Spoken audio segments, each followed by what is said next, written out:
All right, so you have successfully downloaded my course from Commons. To access it, just click on the little book and you're going to go into sixth grade template for 2021 PUSD, and it's going to pop up like this. The first thing you're going to want to do is push edit and take my name off of it. And if you have a Google Voice number, put your number in there. And if you don't have a Google Voice number, go ahead and take that off and push save. Once you've done that, you're going to go ahead and click into Intro to Science and then click on View All Pages. At the very bottom, you should see Teacher Resources. This is going to be the resources for both of the units that I worked on, which was the intro and then the first 2 days of physics. So once you click into there, you have everything you need for the Intro to Science. You have the pacing guide, which was built in Canvas. The reason it's built in Canvas is so that the links to assignments within Canvas now actually link to your account in Canvas. Below that, you have the slideshow for the unit and the 2 student packets. These are really nice to have if you have a lot of special ed kids or 504s or ELLs. It's nice to have the 90% packet. If you don't really have anything like that, you can just choose to not use that one. And then here are the 2 videos kind of understanding how to use the course. This one here was done by Mr. Fawcett on how to actually download the course and kind of get it going. And this is the video you're watching now. So if I were to open the pacing guide, the slideshow, and the student packet, those are up here at the top of mine. I'm going to go ahead and click into the pacing guide. It looks like this. I know there's a lot of writing there, but it's really just, I tried to make it as word for word as I could to help you a little bit. You'll notice on the final draft, there is some highlighting. It's not popping up right now, but I'll make sure that I highlight, like this is highlighted on the final draft, helping you to understand where the areas are that you might want to fix. Obviously, you don't want to show my teacher slideshow. You'll want to show your own. So this is highlighted yellow. Possibly a Google Jamboard. This is highlighted yellow because you would have to go in and add Jamboard onto your Chrome. I really like this program because I'm able to ask the students questions and have them put sticky notes on to let me know where they are.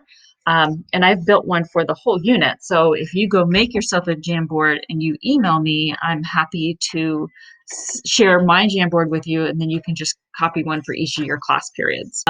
They'll go through a technology slideshow. The slideshow helps them to use and to bookmark My Plan, Canvas, Google Drive, and Synergy. And at the end, it asks them to email you a email of a picture of their bookmark so that you know that they were successful, and now you know they can email you. I was planning on giving them a little 5-point grade for that. And then also it'll have them create a Google Doc and submit it or turn it in, which I was also going to give them like a little 5-point grade for, just because it shows that they know the technology they need to know. So this is what that slideshow looks like. It's just screencasts going over my plan and bookmarking it and what they can do there. And it starts from the very beginning, like even opening the browser. And then it moves forward into Google Drives, helping them set up the different folders for their different classes. And then it helps them with Synergy and what they would use there and how to access it and bookmark it. Moving into Canvas, how we use it, how to access it, what you do there. And then the next slide just kind of reminds them what the different platforms are actually used for so that they can reference it. I'm planning on sending this email ahead of time to parents and students, or even just maybe on day one and just say, hey, save this somewhere because these platforms are what we're going to be using all year. And it would be great for them to understand how to use it. Additionally, here's the assignment where they screenshot the bookmarks that we made and then they email it. That way I know that they know how to email me. But this is also a really important screen because it shows them how to make a new Google Doc or slideshow and then also how to submit work. So this is a very important screen, again, for the whole school year, well, at least till January when we're just hopefully not going to be doing distance learning anymore. But that submitting piece is huge. And the way that we have the students submit and the directions that are used here, what's great about it is it works from a computer or laptop or an iPad. And as a teacher, when you go into your grade book, the assignments are already uploaded into SpeedGrader, and you don't have to click on the links for each kid to get it to upload. It's already uploaded. So then it has them open a Google Doc or slideshow, title it Science Skills, and use this link to turn it in. So this will be highlighted because this is a Google slide. There was no way for me to get the link to work for you guys. So you would have to go find this assignment in My Connect or sorry, Canvas, and then put the new link here. If you need help with that, please reach out to either a technology person in your district or your school, or shoot me an email. We can have a phone call and I can totally help you with that. All right, so we are back to here. We have finished the technology piece. And this is just that simple one that we've done every year. I think most schools do it, where we cut a piece of paper. Well, actually, we usually use index cards, but I know we can't really require them to have index cards. So I just had them fold a sheet of paper into 4 parts and then cut it, kind of making it similar to that of an index card, and they're trying to cut it to get through. So I'm going to give them a few minutes to see if they can figure it out. And you can either show it live, go ahead and do the answer for them, or show the video, which will be linked there. I'm still waiting on it to upload from WeVideo, but it will be there by the time I'm done. And then ask students why they think you asked them to do this activity. I love to talk about how scientists have to try again, and how they fail. And that formula WD-40, which most of them have heard of, it stands for water displacement 40. And that means that the guy, he failed 39 times before he was successful. So don't give up so easily in school. And then the last thing I'm doing this day is just showing my students how to get to my homepage and where they can find work. Help them download the student packet they want to use. If you're only going to have your kids use 100% packet, go ahead and just have them download that so that it is ready to go. If they choose to do the 90%, then, or if you choose to allow either, let the students pick which one they would like to do. The 90% just has more modeling, but it has basically the exact same assignments in it. So you can either put those links on My Connect, which I think I already have that on the homepage, but you could also simply just stick it into the chat box, those 2 links, and they can click on it right there. Homework for the first day is just to have their booklet ready to go. Some of them will choose to print them out and do a hard copy, and that's fine. But if they don't want to do a hard copy, then they go ahead and just have everything ready. And then for the girls, their homework is to bring a picture when they were really happy and be ready to share the story in 30 seconds. Just ask the students to have their booklets ready to go. We're going to start live on slide 1. So if you click over to slides, slide 1, here we are. It kind of tells you what you're going to be doing online. I like to kind of let the kids know up front of time, this is what we're going to be doing today. And then if you click back, it says that the next thing we're going to do is have the girls go ahead and share their stories. I try to tell them ahead of time I'd really like them to stay 30 seconds or less, so it's got to be something kind of quick. Go ahead and have the students submit their booklet they will be working on. The reason I like to have it submitted ahead of time is that way you can go access their booklet at any given time. If they're doing paper and pencil one, which I don't think too many kids will, but if they are, then you just have to kind of ask the students individually, maybe to send you a picture of a page if you're grading it, or you can even send them a Flipgrid and let them fill it in that way, or let them show you that way. But I like to have them submit it from the very beginning, that way I have it. So then I go over slides 1 through 21 from the slideshow, which is here. I went ahead and linked it throughout, that way you don't have to keep scrolling back up, and have them fill in the notes on page 2. So if you look at their booklet, page 1 is just the intro. Page 2, here are the notes. They're closed notes, and they follow along with the slideshow on those slide numbers. So then we move on to, this tells you right here what the notes cover.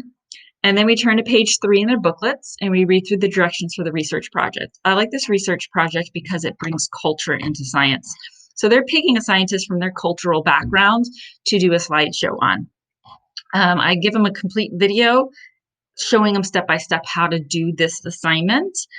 So you're free to go ahead and watch that, or I'm just going to explain it real quickly right now. So ideally, they pick one from their cultural background, but if they pick a different culture, I don't make that big of a deal out of it. I push big time the plagiarism piece, making sure they understand that you cannot take something and put it on your slideshow without giving credit. And then I encourage them to use bullet points in their slideshow rather than sentences. Makes it look like a nicer slideshow, but it also helps with the plagiarism piece. This tells them slide by slide what should be on there. However, when you go click on the assignment, it kind of tells them on each slide what to do, because at the beginning of the year, you're just kind of spoon feeding them anyways. I like to go over this example. I've made an example. It's completely fake. It's like Billy Bob, Joe Willie, or somebody, and it kind of just walks them through each slide, showing them what it should look like. And then here's a rubric. You may want to change that if you like to have have yours look different, but this one is provided if you'd like to use it and go through it with them, help them to understand how to use a rubric. Many of them have never seen a rubric before.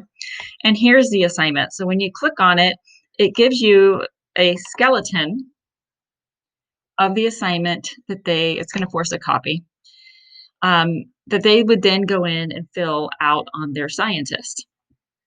A few reminders. And then remember, the last one on here always says, make sure you erase everything that's red, because you don't want them turning in stuff with all that. So I already kind of was showing somebody how to do this. So it's kind of already got a name on it, not a real name.